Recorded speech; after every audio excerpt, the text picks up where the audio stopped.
Deve essere così che si sentono gli Sherpa in Nepal. No, loro hanno più peso addosso.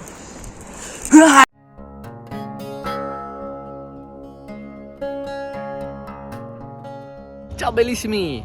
Oggi sono super excited perché faccio la mia prima ferrata.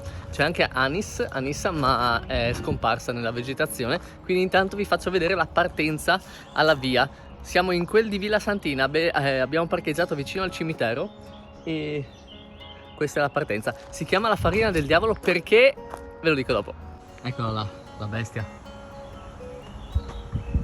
Lei ha già fatto una ferrata, quindi sarà la nostra guida per oggi. Subito dopo la partenza già abbiamo un bivio e noi andiamo verso destra. In realtà ci sarebbe il cartello, ma è un po' rotto, però si capisce. Tac, e dopo un breve tratto, tra l'altro abbastanza pendente, ci abbiamo già perso il fiato. Inizia la salita. Che ficcata! Qua c'è un riassunto di quella che sarà la scalata.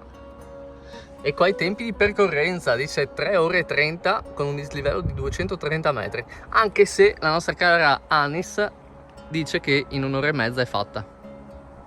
Più o meno, ma consideriamo il fatto che io sono di smontonotte, vuol dire che probabilmente ci impiegheremo molto di più. E anche i miei video prenderanno tempo. Quindi ciao.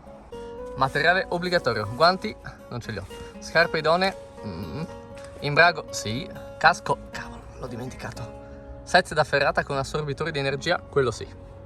Tu hai tutto però. Sì. Lei è più professional. Ho dimenticato il casco e questo mi secca abbastanza. Però, se ci cade un sasso in testa, cosa può succedere? Trauma cranico. Trauma cranico, dice sì, ma peggio di così. Ready, strada? Aspetta che ho un po' di... Questo è il set da ferrata con assorbitore di energia, chiamato anche dissipatore. E adesso vi mostriamo come si indossa.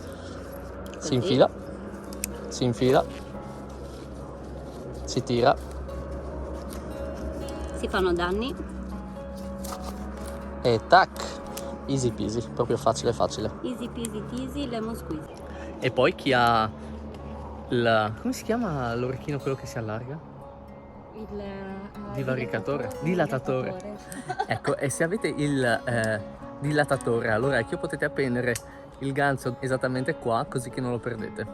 Tra una persona e l'altra in ferrata bisogna sempre avere uno di questi di distanza, quindi aspettare che l'altro superi il prossimo prima di attaccarsi. Perché se no ci si fa male e facciamo male anche agli altri, ecco. E non è il caso. Vadi. Quindi, allora. È proprio facile, si attacca così, si sale. Esattamente. Qua c'è la scaletta, poi quindi... sempre uno alla volta, quindi prima uno, assicurarsi che sia ben ancorato e poi l'altro.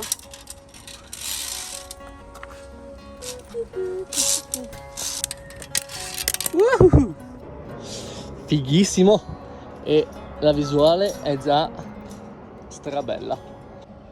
Tac, finito il primo pezzettino e la vista si è allargata ulteriormente. Adesso si vede bene Villa Santina. Intanto Anis non ci aspetta, guardatela là. So che tu avevi fretta oggi e volevi andare veloce, però vuoi non riprendere questa magnificenza? Chi, me? Parli di me? Lo so, dai, vai. Me l'aspettavo, te l'ho messa su un vassoio d'argento.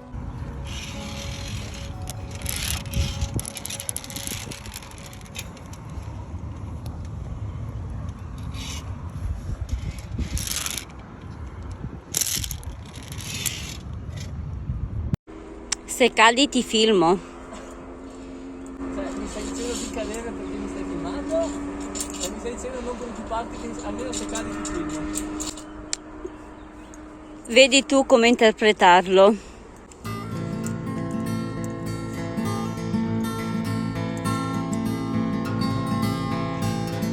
Tu dirai, c'è lo scalino là sotto.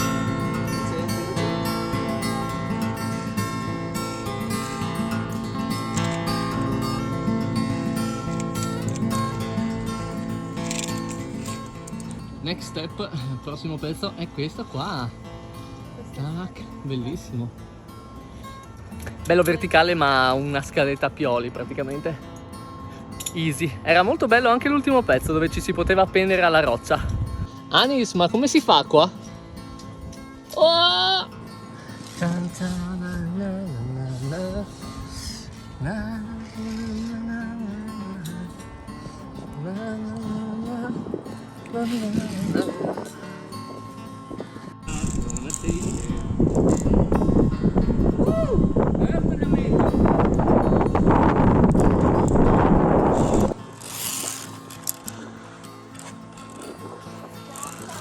La barretta filettata. Anche? No, il ponte tibetano. Qua c'è una deviazione in realtà, il ponte è fine a se stesso, poi dovremo tornare un pezzo indietro per risalire da questo lato. Però non si può saltare il ponte tibetano. Non si può saltare il ponte, ma si può saltare sul ponte.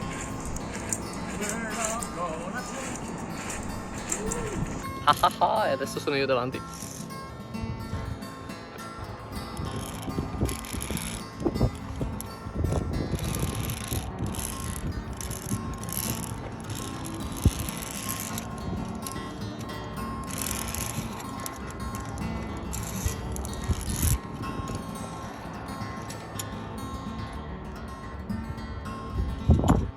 Gollum qua ci ha portato sulla scala tortuosa. In fondo c'è anche la galleria.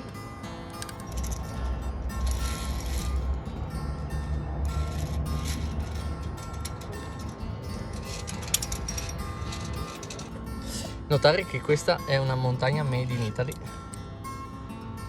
Scritto lì, sapevi? No.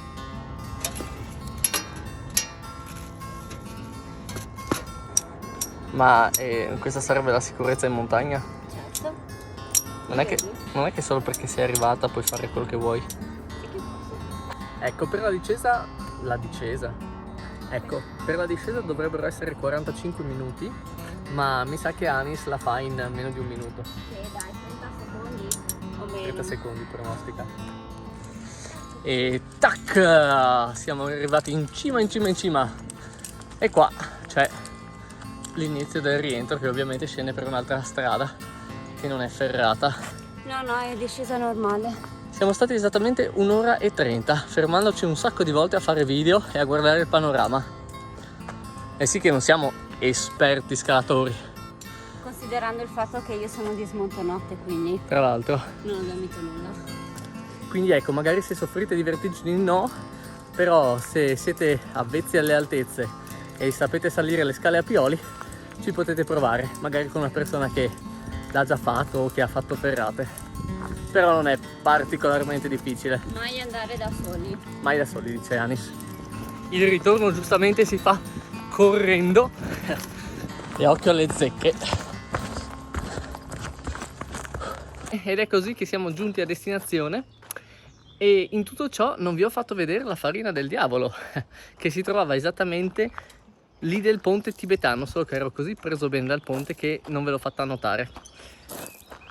Non importa, l'escursione direi bellissima. Anis, vuoi dire qualcosa per la chiusura di questo video? Fame. Abbiamo fame. Ciao bellissimi, ci vediamo domenica prossima.